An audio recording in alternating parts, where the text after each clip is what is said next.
Assalamualaikum warahmatullahi wabarakatuh.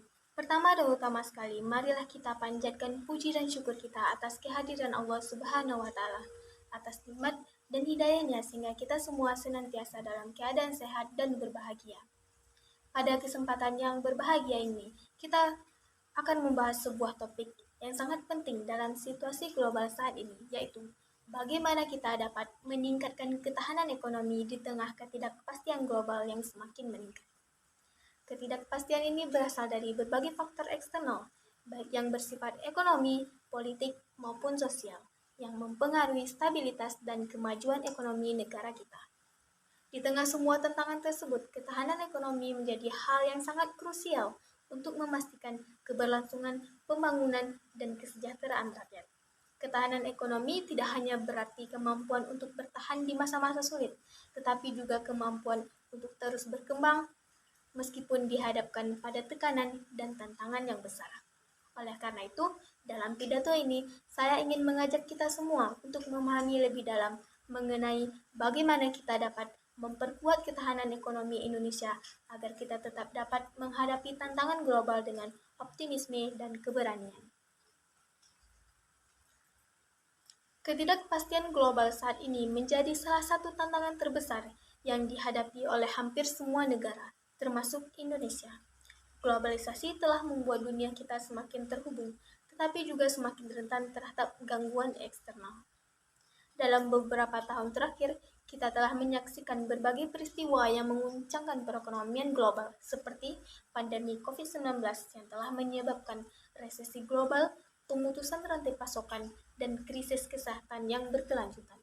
Dan juga ada ketegangan perdagangan internasional, seperti perang dagang antara negara-negara besar yang mempengaruhi aliran perdagangan global dan stabilitas ekonomi.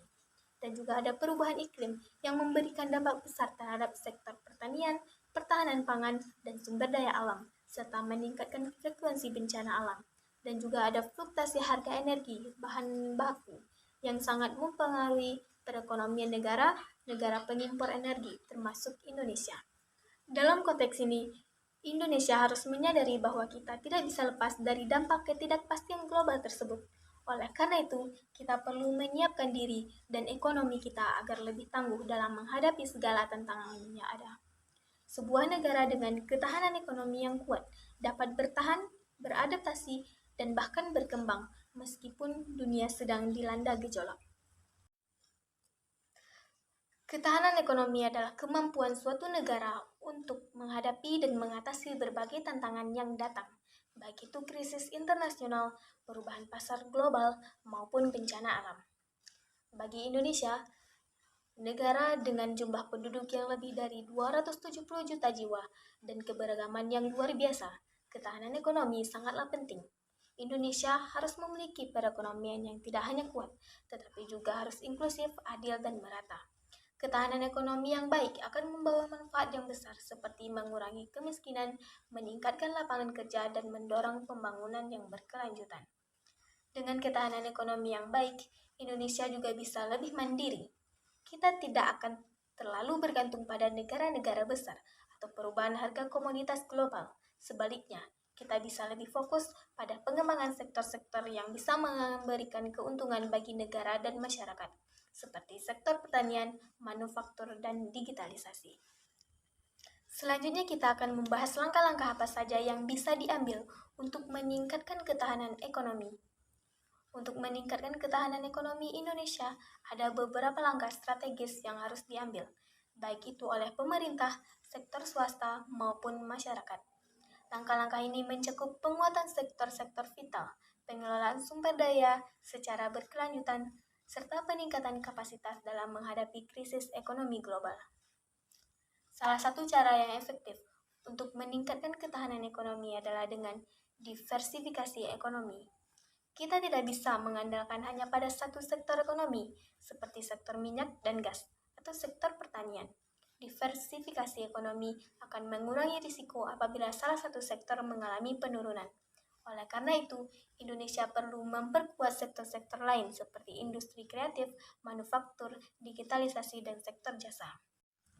Pemerintah juga harus mendukung pengembangan sektor-sektor yang memiliki potensi besar, seperti energi terbarukan, teknologi informasi, dan pariwisata yang berbasis budaya. Hal ini tidak hanya memperkuat perekonomian nasional, tetapi juga menciptakan lapangan kerja baru bagi masyarakat, terutama generasi muda.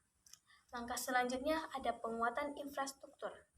Pembangunan infrastruktur yang merata di seluruh Indonesia sangat penting untuk menciptakan perekonomian yang efisien dan terhubung.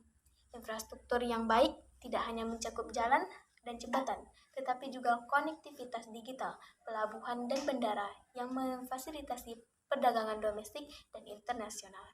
Infrastruktur yang kuat akan mengurangi biaya logistik dan meningkatkan daya saing produk Indonesia di pasar global. Selain itu, pengembangan infrastruktur yang berkelanjutan juga akan menciptakan lapangan kerja dan meningkatkan kesejahteraan masyarakat, terutama di daerah-daerah yang tertinggal. Seperti yang kita ketahui bersama, Indonesia adalah negara dengan kekayaan sumber daya alam yang melimpah. Namun, pengelolaan yang tidak hati-hati dapat menyebabkan kerusakan lingkungan yang berbahaya bagi ketahanan ekonomi kita di masa depan. Oleh karena itu, kita harus fokus pada pengelolaan sumber daya alam secara berkelanjutan. Misalnya, kita harus mengurangi ketergantungan pada sumber daya alam yang tidak dapat diperbarui dan mempercepat transisi menuju energi terbarukan. Selain itu, pengelolaan hutan dan pertanian yang ramah lingkungan akan memastikan ketahanan pangan serta mendukung upaya mitigasi perubahan iklim. Adapun langkah selanjutnya dalam meningkatkan ketahanan ekonomi ialah dengan cara peningkatan pendidikan dan keterampilan.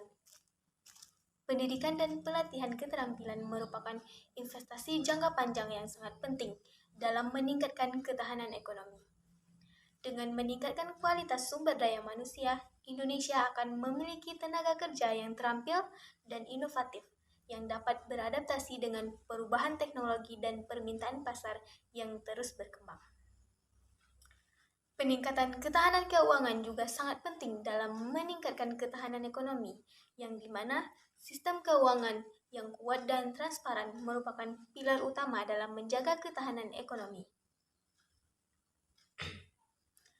Dalam menghadapi krisis global, sektor keuangan yang stabil akan membantu menjaga likuiditas dan mendorong investasi. Pemerintah perlu memperkuat regulasi di sektor perbankan dan keuangan untuk mencegah krisis finansial, serta mendorong inklusi keuangan untuk memudahkan masyarakat mengakses layanan keuangan. Serta, ada pun cara yang utama untuk meningkatkan ketahanan ekonomi, yaitu dengan meningkatkan kerjasama internasional dalam berbagai bidang, termasuk perdagangan, teknologi, dan perubahan iklim. Kerjasama yang baik dengan negara-negara lain juga akan membantu Indonesia dalam memperkuat sektor-sektor ekonomi tertentu, seperti energi terbarukan dan teknologi informasi, yang kini menjadi fokus utama dalam pembangunan ekonomi global. Hadirin yang saya hormati, ketahanan ekonomi bukanlah hal yang dapat dicapai dalam semalam. Dibutuhkan komitmen, kerja keras, dan kolaborasi antara pemerintah, sektor swasta, dan masyarakat untuk mencapainya. Di tengah ketidakpastian global yang terus meningkat, Indonesia harus memiliki strategi yang tepat untuk memperkuat ketahanan ekonominya. Dengan mengedepankan diversifikasi ekonomi, penguatan infrastruktur, pengelolaan sumber daya alam yang berkelanjutan, peningkatan pendidikan dan keterampilan, serta peningkatan ketahanan keuangan, kita akan dapat menghadapi tantangan global dengan lebih siap. Mari kita bersama-sama berusaha mewujudkan Indonesia yang lebih tangguh, lebih mandiri, dan lebih siap menghadapi masa depan yang penuh ketidakpastian. Sekian yang dapat saya sampaikan.